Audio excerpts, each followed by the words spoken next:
তাহলে দেখো আমরা যেটা পড়ছিলাম সেটা হচ্ছে নিঃসঙ্গ সিস্টেম, এবং যেখানে 100% রুদ্ধ চাপিয়ে দেওয়া সম্ভব নয়। যেটা বাস্তব জীবনে অ্যাপ্লিকেশন যেটা বলছিলাম সেটা হচ্ছে তোমার আমরা যে ফ্লাক্স ইউজ করি চা বা দুধ বা জলকে গরম রাখতে বা ঠান্ডা রাখতে, ঠিক আছে, সেটা দেখো সেটা কিন্তু কিছু দিনের জন্য বা কিছু ঘন্টার জন্য, হয়তো 12 ঘন্টা বা 18 ঘন্টা বা 24 ঘন্টা, তারপরে কিন্তু সেখানে আবার সেটা ঠান্ডা হয়ে যায়। তো 100% রুদ্রতাপীয় এরকম কিন্তু বাস্তবে সম্ভব নয়। সেই জন্য এটাও কিন্তু নিঃসঙ্গ সিস্টেমটাও বাস্তবে সম্ভব নয়, ঠিক আছে। আর এর উদাহরণটা তো বললাম, মানে এই তিনটে কন্ডিশন যদি ফুলফিল করে এবং এর ভিতরে যদি কোনো জল থাকে বা যে কোনো গ্যাস থাকে, ঠিক আছে, তাহলে যে সিস্টেমটা তৈরি হবে সেটা হচ্ছে নিঃসঙ্গ সিস্টেম, ঠিক আছে। এটা গেল কি আমাদের, না সিস্টেম আর তার পরিবেশের মধ্যে জড় এবং শক্তির আদান প্রদানের ভিত্তিতে প্রকারভেদ।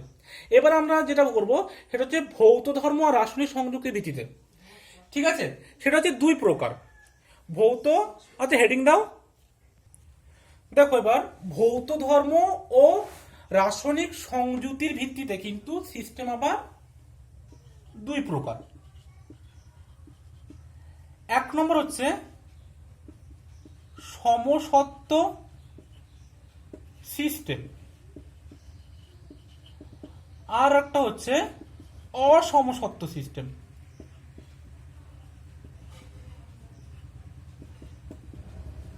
ঠিক আছে, সমসত্ব সিস্টেম যেটাকে ইংলিশটা আমাদের মেনে রাখবে হোমোজিনিয়াস বলা হয়, হোমোজিনিয়াস।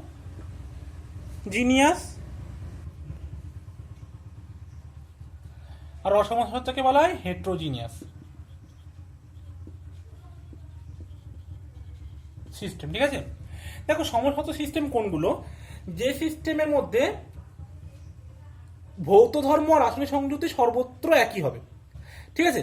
যেমন ধরো মানে কি বললাম, ভৌত ধর্ম আর রাসায়নিক সংযুক্তি সর্বত্র একই, ঠিক আছে। সমসত্বটা কি বললাম, ভৌত ধর্ম ও রাসায়নিক সংযুতি, রাসায়নিক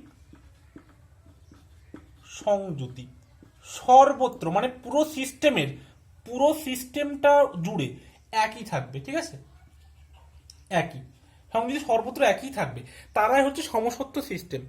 যেমন ধরো যদি দুটো গ্যাসের মধ্যে যে মিক্সচার, সেই মিক্সচারটা সমসত্ব মিক্সচার হবে।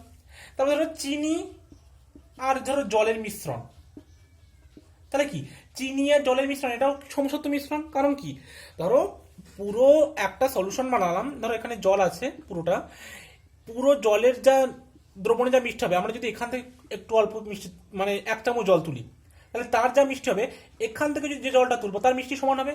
তাহলে এরকম যদি কোনো একটা মিক্সচার হয় তাকে আমরা বলবো সমসত্ব সিস্টেম, ঠিক আছে। আর অসমসত্ব সিস্টেম কেমন, যেখানে কিনা কোন মানে বিভিন্ন অংশের ভৌত ধর্ম আর রাসায়নিক সংযুক্তি বিভিন্ন হবে, ঠিক আছে। যেমন ধরো আমরা লবণ আর চিনি, ঠিক আছে, লবণ আর চিনি দুটোই সলিড, এদের দুজনকে আমরা যদি মিক্স করি তাহলে এদের সর্বত্র কিন্তু এদের ভৌত ধর্ম বা রাসায়নিক সংযুক্তি এক হবে না, ঠিক আছে। এই মানে যেগুলো অমিশ্রণীয়, দুটো একে অপরের সাথে মেশে না এমন, ঠিক আছে। এবার আমরা আসি, দেখো সিস্টেমের পরিমাণগত এবং অবস্থাগত ধর্ম, ঠিক আছে। তো সবাই হেডিং দাও, সিস্টেমের পরিমাণগত এবং অবস্থাগত ধর্ম। তাপগতিবিদ্যা ধর্মগুলিকে মূলত দুটো ভাগে ভাগ করা হয়, একটা হচ্ছে পরিমাণগত বা ভর সাপেক্ষ, ঠিক আছে। এটা আবার দু প্রকার, এক নম্বর হচ্ছে পরিমাণগত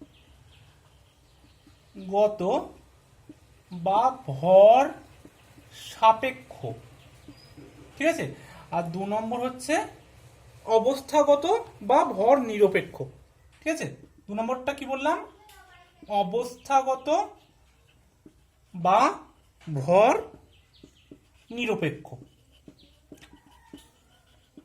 এবার আমরা পড়বো প্রথমটা পরিমাণগত বা ভর সাপেক্ষ, ঠিক আছে। তো সবাই হেডিং দাও, পরিমাণগত বা ভর সাপেক্ষ। দেখো তাপগতিবিদ্যার যে সমস্ত ধর্মগুলো পদার্থের পরিমাণের উপর নির্ভর করে, ঠিক আছে। কি বললাম, না যে সমস্ত ধর্ম তাপগতিবিদ্যার সিস্টেমের যেসব ধর্ম পদার্থের পরিমাণের যে সমস্ত ধর্ম পদার্থের পরিমাণের উপর নির্ভর করে, ঠিক আছে।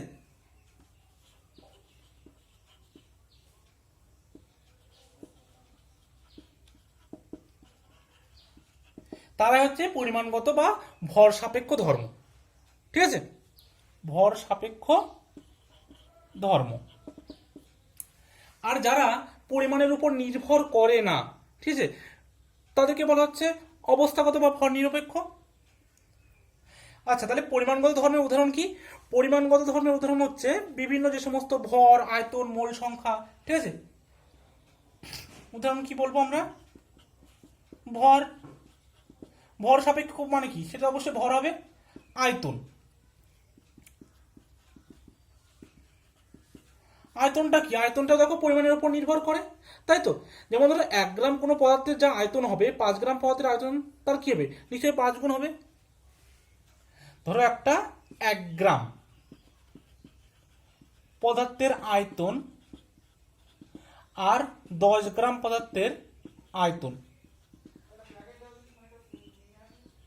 এদের কি আয়তন একই হবে? নিশ্চয়ই একই হবে না। 1 গ্রাম পদার্থের আয়তন যা হবে, 10 গ্রাম পদার্থের, যদি এর 1 গ্রাম পদার্থের আয়তন x হয়, তাহলে 10 গ্রাম পদার্থ কি হবে? 10x। মানে কি এই আয়তনটা কি পদার্থের পরিমাণের উপর নির্ভর করছে? পদার্থের পরিমাণ যদি বেড়ে যাচ্ছে, তাহলে কি হচ্ছে? আয়তনটা বেড়ে যাচ্ছে। মানে কি এটা অবশ্যই পরিমাণগত ধর্ম এবং পরিমাণের উপর ডিপেন্ড করছে। বা আমরা যদি মোল সংখ্যাটাকে বলি,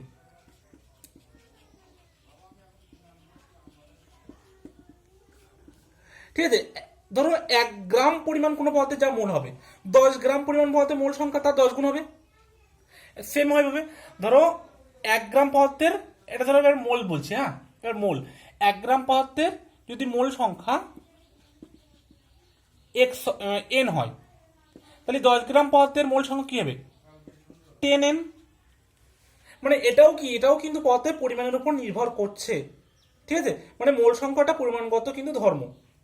তারপর যে ইন্টারনাল এনার্জি, ঠিক আছে, ইন্টারনাল এনার্জি, ইন্টারনাল এনার্জি বা যেটাকে আন্তঃশক্তি বলা হয়, ঠিক আছে, ইন্টারনাল এনার্জি বা আন্তঃশক্তি। আচ্ছা, বোঝা যাচ্ছে লেখা? এনার্জি, ঠিক আছে। আন্তঃশক্তি, আন্তঃশক্তি মানে কি দেখাচ্ছে? সাপোজ ধরো কোনো একটা পাত্রে 1 গ্রাম ধরো বা 1 মিলিলিটার বা 10 ml, 10 ml H2 আছে, ঠিক আছে। এই 10 ml H2 এর মধ্যে একটা নির্দিষ্ট পরিমাণ এনার্জি আছে, এবং এই জলটাকে যদি আমরা বরফে পরিণত করি, তাহলে কি হবে? ও একটা নির্দিষ্ট পরিমাণ এনার্জি রিলিজ করবে, ঠিক আছে। এবার যদি আমরা ধরো একটা 100 ml জলকে, ঠিক আছে, 100 ml জলকে যদি আমরা এরকম বরফে পরিণত করি, তাহলে সেখান থেকেও কিন্তু একটা তাপের নির্গত হবে। কিন্তু 10 ml এর জন্য যে 10 ml H2 থেকে আমরা যদি আইস করি, আর 100 ml H2 থেকে যদি আমরা আইস করি, তাহলে দুটো ক্ষেত্রে যে উৎপন্ন তাপের পরিমাণ, ঠিক আছে, উৎপন্ন যে তাপটা, মানে যে তাপটা নির্গত করছে, সেটা কি সেম হবে? নিশ্চয়ই সেম হবে না। মানে কি কোন একটা সিস্টেমের ইন্টারনাল এনার্জি বা আন্তঃশক্তিটাও কিন্তু পদার্থের পরিমাণের উপর নির্ভর করে। তো এইরকম অনেক এক্সাম্পল আছে যেগুলো কিনা পদার্থের পরিমাণের উপর নির্ভর করে, তারা হচ্ছে পরিমাণগত ধর্ম বা ভর সাপেক্ষ ধর্ম, ঠিক আছে। আরো কিছু আছে, হিট ক্যাপাসিটি আছে, আরো অনেক কিছু পড়বে, আস্তে আস্তে সেগুলো আমরা আলোচনা করব, ঠিক আছে। তাহলে এবার আমরা যেটা পড়বো সেটা হচ্ছে অবস্থাগত ধর্ম, ঠিক আছে। সবাই হেডিং দাও, অবস্থাগত বা ভর নিরপেক্ষ ধর্ম। অবস্থাগত বা ভর নিরপেক্ষ ধর্ম কাকে বলে? যে সমস্ত ধর্ম সিস্টেমের পদার্থের পরিমাণের উপর নির্ভর করে না, ঠিক আছে।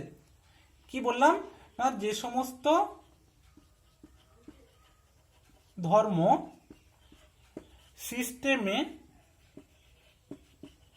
উপস্থিত পদার্থের পরিমাণের উপর নির্ভর করে না,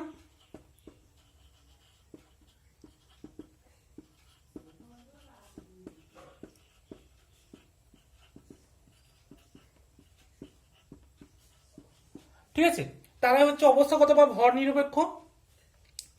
যেমন কি উদাহরণ দেখো, যেমন ধরো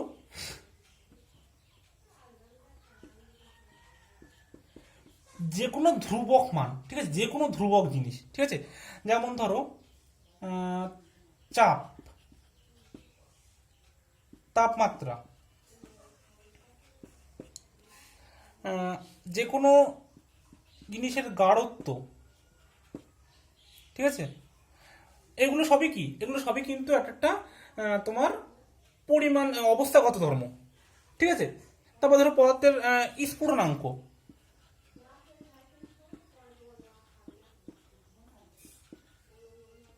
ঘনত্ব,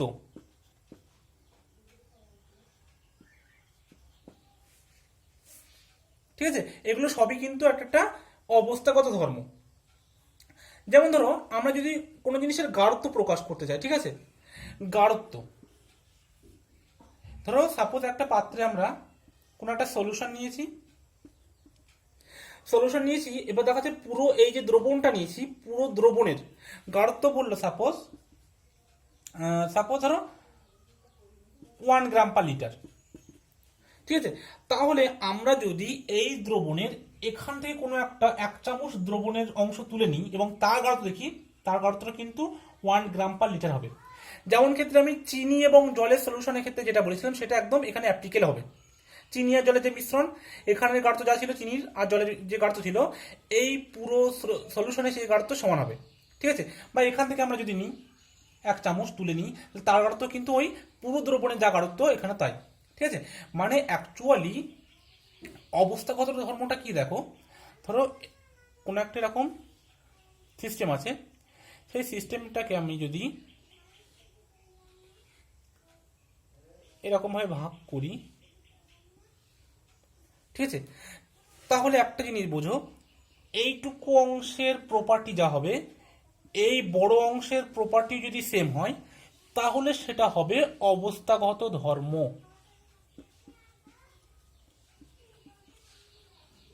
ঠিক আছে, অবস্থাগত ধর্ম। এটাকে আমরা কি বলি না, ইন্টেনসিভ প্রপার্টি বলি। এটাকে বলা হয় ইন্টেনসিভ প্রপার্টি,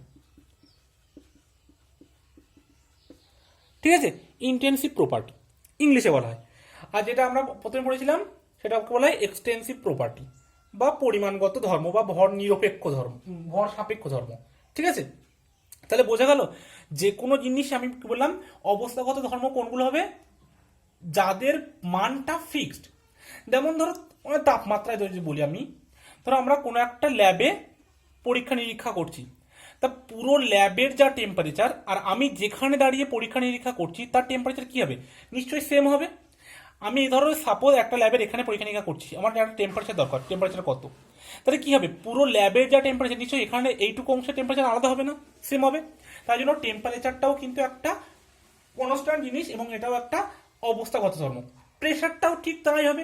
যদি সাপোজ এই রুমের প্রেশার, ঠিক আছে, 1 বার হয়, ঠিক আছে, তাহলে এইটুকু অংশের প্রেশারটা 1 বার হবে। বুঝে গেল, আমি বললাম যে ক্ষুদ্র জিনিসের যা প্রপার্টি, যদি কোনো একটা বৃহৎ জিনিসের প্রপার্টি সেম হয়, ধরো এটা পুরোটা একটা সিস্টেম, এই সিস্টেমের এইটুকু অংশের যা প্রপার্টি, এই বড় অংশের প্রপার্টি যদি সেম হয়, আলাদা যদি না হয়, তাহলে সেটাকে আমরা বলবো অবস্থাগত বা ভর নিরপেক্ষ ধর্ম, ঠিক আছে। আজকে এই পর্যন্ত ছিল, নেক্সট দিন এর পরের টপিক আলোচনা হবে আরো যা আছে, ঠিক আছে। তো আজকে এই পর্যন্ত থাক।